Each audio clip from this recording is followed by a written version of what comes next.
Welcome to our second session. It is going to be, of course, in Ventures 3. Yes, it's going to be in Ventures 3, Unit 6, pages 70, 71, 72, and 73. And also, we're going to be using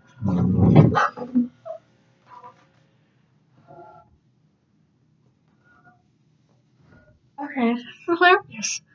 Oh, I hope you're laughing too. Okay, so we're also going to be using our workbook, and the pages that we're going to be using there are going to be 66, 67, and 68. So we have 66, 67, and 68.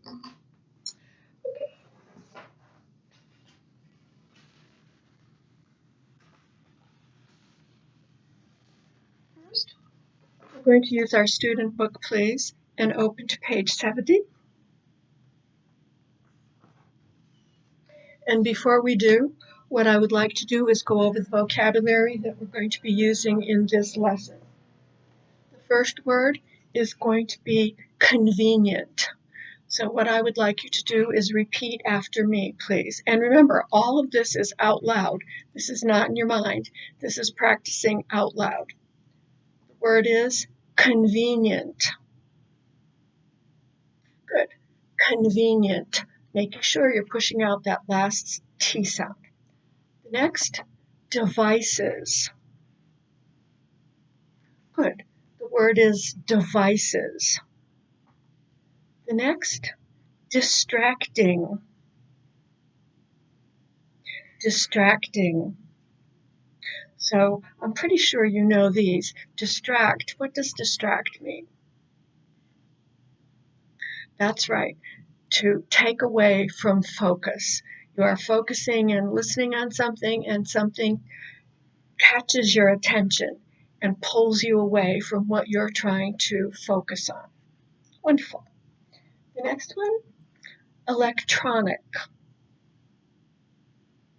Good. Electronic. The next, email. Everybody knows that. The next, innovative. There's a V sound there, so you want to make sure that you're saying V. V. The word is innovative. The first word that comes to your mind when you think of that is? That's right. New, unusual, creative, revolutionary. Perfect. The next one, manual. So there are several meanings of manual, but here we are not talking a book or a booklet that explains and gives directions. This is going to be by hand, right? Manual is by hand. And it's from the Latin word mano, which means hand. The next, spam.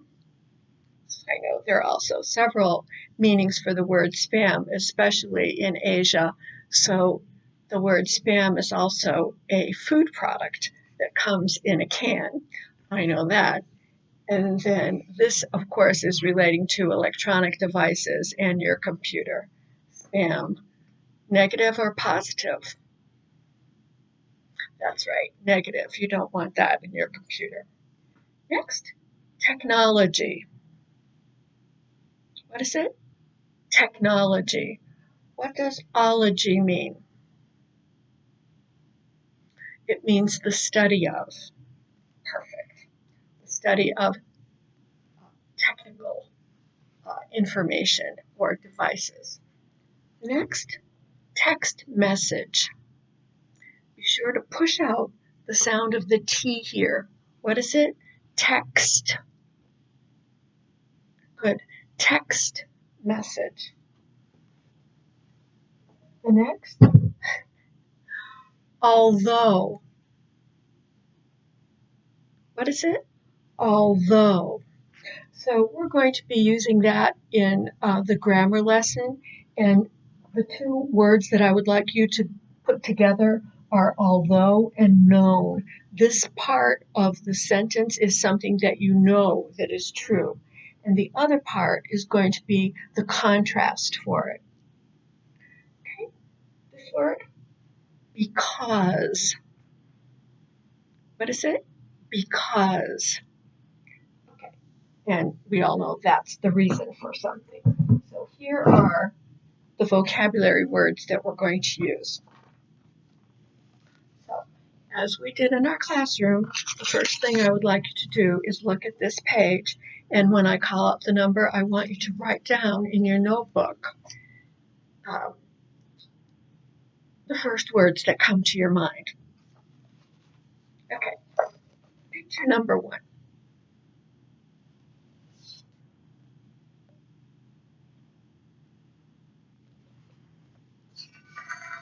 Okay, so let's see what you've got. Let's see what I've got.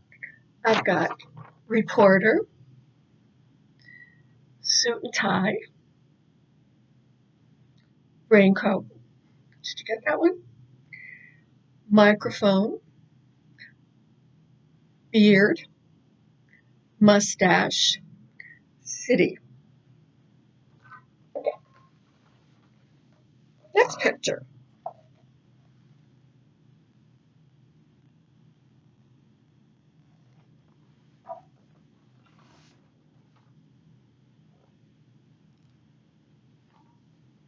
What did you write down? This is what I wrote down. Shopping bag, scarf, coat, nighttime. Small detail, ring.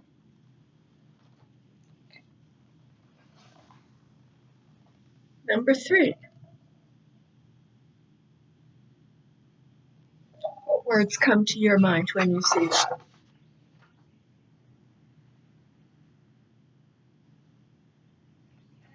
Mr. Chen? Okay. How about arms folded? How about outside? How about bald? How about older? How about envelope, paper?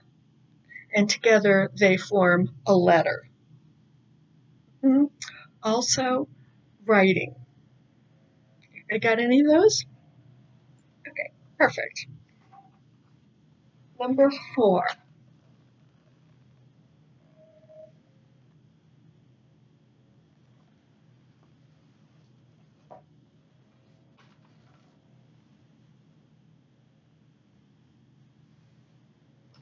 Okay, smile, shopping bag,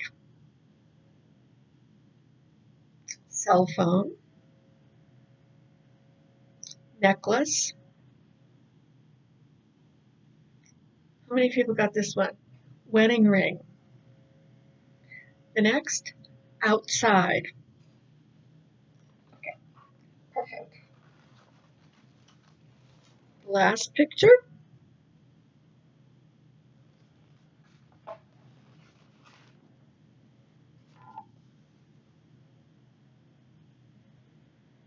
This is what I've got.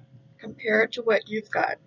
Young girl, bright smile, cell phone, sunshine.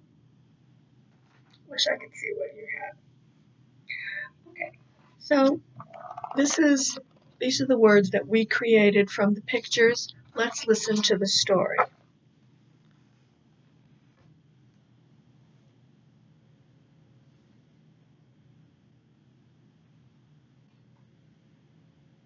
Unit 6, Time, page 71. Exercises 2A and 2B. Part 1. Excuse me, ma'am? Yes. I'm a reporter for KESL Radio, and today we're asking people for their opinions about technology and time-saving devices. Do you have a minute to answer some questions for me? Sure. May I have your name? Jean Rosen. This is Rosen. Do you have a favorite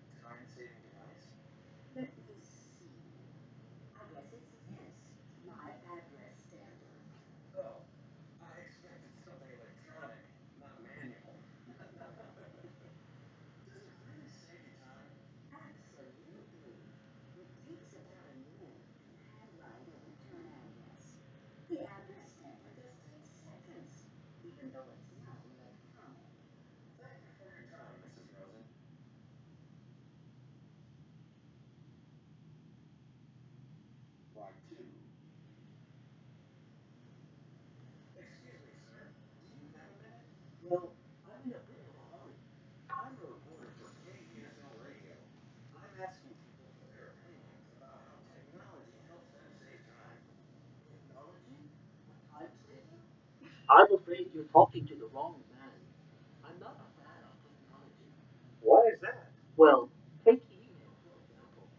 Half the time it's spam, and it's distracting too. It interrupts my work. But isn't it convenient? Not that I can see. If you ask me, most of this electronic stuff wastes more time than it saves.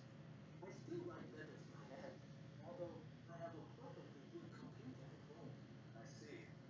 Could I get your name before you go? Ronald Chung. Thank you for your time, Mr. Chung. Part 3. Good morning, ma'am. I'm a reporter for KESL Radio. Yes. I'm asking people their opinions about technology and time-saving devices. Oh, that sounds interesting. Do you have a favorite time-saving device? Oh, yes. I just love my cell phone. I guess it saves you lots of time because you can use it anywhere. That's right. You see, I go to lots of sales to buy clothes for my daughter. I take pictures with my camera phone of clothes I think she might like. Really? Yeah.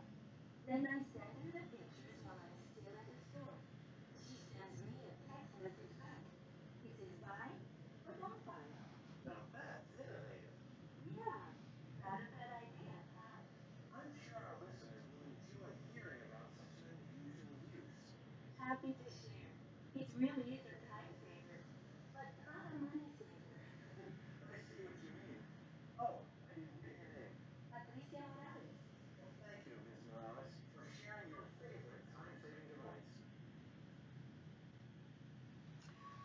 Okay, so the question is, how much of this did you understand? How many people understood 100%? I'm accustomed to asking this question. How many people understood 80%? How many people understood 60%? So if you were unsure as to how much you understood, you can go to page 170, and there's a transcript of all of what he's saying, so you can listen and read at the same time. So that's going to be page 170 in the back of the book. All right, so let's turn to page 71, please. And at the top of the page on 2B, it says complete the chart. So this was kind of fun and kind of interesting because it's also a little tricky. So Mrs. Rosen, her time-saving advice was the address stamper. And what is her opinion about it being a time-saving device? That's right. It saved her a minute. Okay. Mr. Chuck, does he have any time-saving devices? Remember, you're supposed to be saying these out loud, giving me your answer out loud. The whole idea is to speak as much English as possible during these lessons. Okay, so he had no time-saving devices. He was not interested in modern technology. What about Ms. Morales? What was her time-saving device? Are you using a complete sentence? Subject, verb? That's right. It was a cell phone. And what was her opinion about a cell phone? It saved time, but not money. Okay, wonderful. So let's go on to section 3. And we're going to read over the vocabulary words one more time. These are the ones that we had here, but we're going to go a little faster. First one, convenient. Devices. Distracting. Electronic. Email. Innovative. Manual. Spam. Technology. Text message. Now we're going to read the paragraph and insert this vocabulary into the paragraph. It's for usage, it's for understanding what gives meaning to the word, but more importantly for me, you're reading out loud, you're practicing your English, you're strengthening the muscles in your jaw and in your lips and in your mouth. Okay, here we go. Everyone, today a reporter from KESL Radio asked 3 people about technology and their favorite time-saving devices. Mrs. Rosen's favorite device is electronic. Text message. She says it saves time even though it isn't convenient. Mr. Chung isn't a fan of technology. You know what? That was completely wrong. I was getting Mrs. Rosen and Mrs. Morales completely mixed up. We need to go back and I need to correct myself. So Mrs. Rosen's favorite device is, that's right, manual. It's by hand. She says it saves time even though it isn't. So here it could be either convenient or electronic. Let's keep going and see what happens. Next, Mr. Chung isn't a fan of technology. In fact, he says technology wastes more time than it saves. For example, he says he doesn't like email because he gets lots of spam. He also finds email distracting. He doesn't think it is convenient. Mrs. Morales loves technology. She uses the camera on her cell phone in a very convenient way, innovative way, to send her daughter pictures of clothes that are on sale. Her daughter sends a text message back, buy or don't buy. Well, that was not smooth sailing, but I hope you get the idea. Okay, so we're going to do page 72 next. The top of the page says clauses of concession. Let's read the top and then the rest of the page will be in the next video. Everyone, use although to connect 2 clauses to show a contrast. The information in one clause is surprising or unexpected because of the information in the other clause. Although goes with the information that is known, not surprising. Although goes with the one that is known, but not surprising. Okay, so we'll end this here and then begin on page 72 in the next 15 minutes.